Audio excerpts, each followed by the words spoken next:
entitled, quote, your words, not mine, America's judiciary doesn't look like America. And you criticize this committee and President Trump for his judicial nominees. You said, quote, these are your words, not mine. The judiciary crafted over the past 4 years does not look like America. Not one of these judges is black, and more than 90% were raised or currently identify as Christians. I don't know how you knew that. And then you say, quote, your words, not mine. Identity is the lens that filters everything and everyone we encounter, end quote. Did I read that correctly? Again, I don't know because I don't have the article in front of me. I do. I got it right here. You wrote another article on July 31, 2020 for the San Francisco Daily Journal, in which you advocate for the right of sitting judges to be able to go to protests, didn't you? That is incorrect. No, it's not. I'm looking at it right here. This is what you say. No judge should be ethical. Your words, not mine. You just said you didn't say them. You turned these articles over. No judge should be ethically constrained from speaking or taking action that reinforces that constitutional and moral imperative. May judges participate in demonstrations that denounce racism, support equal justice, and reinforce our constitutional rights to free speech and peaceable assembly? Yes. End quote. Did I read that correctly? I don't know because I don't have the article in front of me. If you're a federal judge, are you going to go to protests?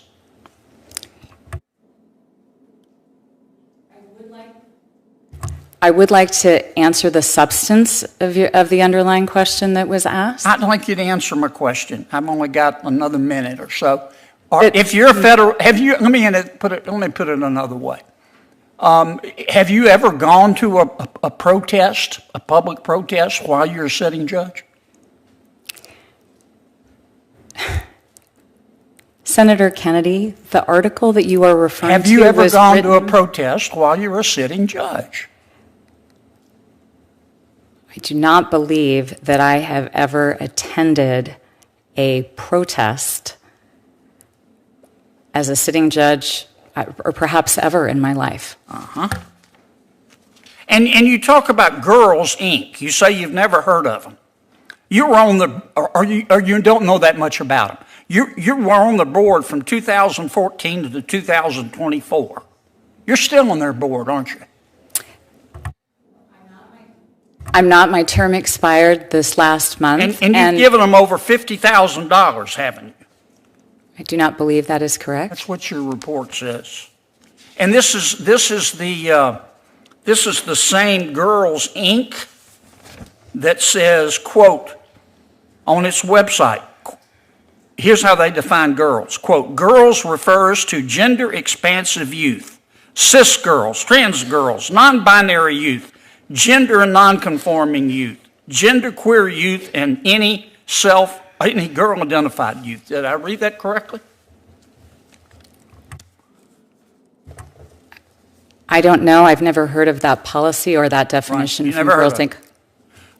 Listen, in spite of your, can I just have 30 more seconds? In spite of your strongly held political beliefs, and we've got all of them, all your articles, they're as long as King Kong's are you telling us today, do you believe that you will not allow your strongly held political beliefs to influence your judicial opinions? Do you believe that? The best evidence of the type of federal judge I will be Yes, the ma'am. type of Do you judge. believe that? Do you believe that? It's the type of judge I have been for 10 years, who is one who always puts the law above my personal. Do you also believe in Bigfoot? Do you believe in the Tooth Fairy? Your time has expired, Senator. Do you believe Jimmy Hoffa died of natural causes? Senator Hirono. Hey everyone, welcome back to Red, Blue, and You.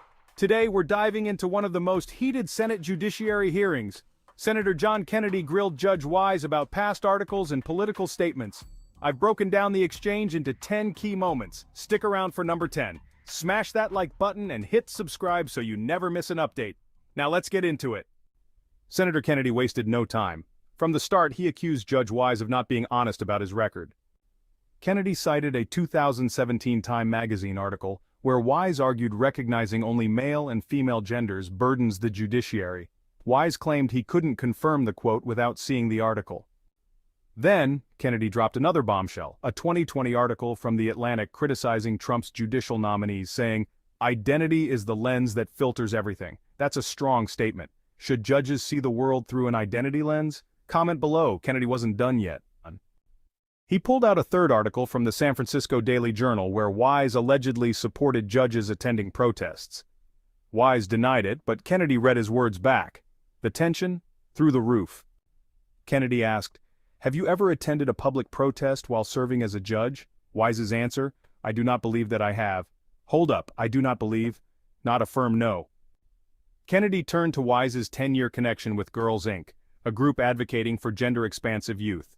Wise served on the board from 2014 to 2024 and donated over $50,000. Wise disputed the amount, but Kennedy held the report. Kennedy read GRILLS, Inc.'s definition of girls, including trans and non-binary youth. Wise claimed he never heard of that policy. He pointed to Wise's history of politically charged articles and asked, "Will your political beliefs influence your judicial opinions?" Wise argued his record as a judge speaks for itself, saying he always puts the law above personal beliefs. But Kennedy wasn't convinced, and then came the wildest moment of the hearing. Kennedy, clearly frustrated, mocked Wise with sarcastic questions. "Do you also believe in Bigfoot? Do you believe in the Tooth Fairy?" Wise didn't get a chance to respond before Kennedy's time ran out. So, after all this back and forth, here's the big question. Did Judge Wise dodge legitimate questions, or was Kennedy just playing politics? Let me know what you think in the comments. Hit that subscribe button so you don't miss the next big political showdown, and smash that like button, it really helps the channel. Thanks for watching, and I'll see you in the next one.